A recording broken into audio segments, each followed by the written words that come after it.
I'm Imani, and this is my story. Is that good? Oh, that's great. Yeah. Wow.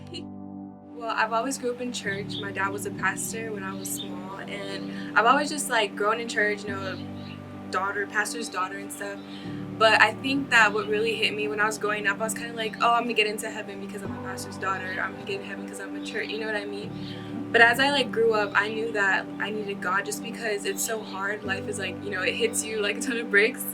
And so before my 18th birthday last year, I was just struggling with so much stuff, and I really just needed God at that point. Before my birthday, I talked with my parents, and I got a little baptism, and I just remember to myself thinking wow, this is I'm giving my all to God, I'm surrendering my all to Him. And I remember after that, I came out of the water, and I just felt this peace throughout everything. I was like, wow, I finally just devoted myself to God, not for others, not for myself. And I just remember crying. And I told my mom, I was like, Mom, this is amazing. And it is still a struggle, certain things, but I think Wellspring has really helped me, even through groups and talking with the girls.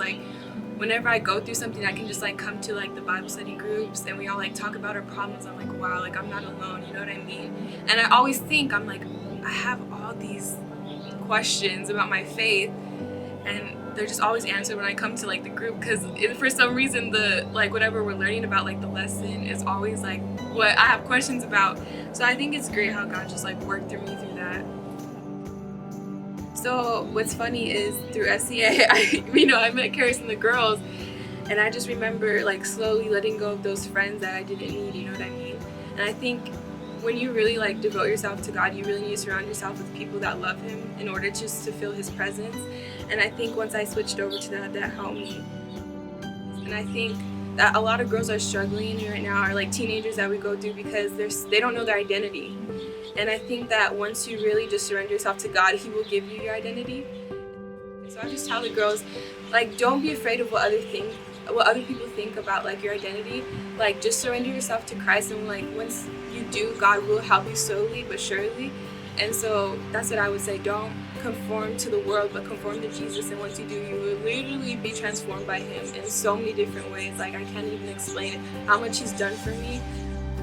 I think once people really just do surrender to Him, they'll start noticing things in their life change, and that's most important. People in this world really do need to hear Jesus, and I feel the best thing for them to do is just come to Christ. And I just really want them to surrender to Him, because they don't know how such of a blessing it is just to surrender yourself to God.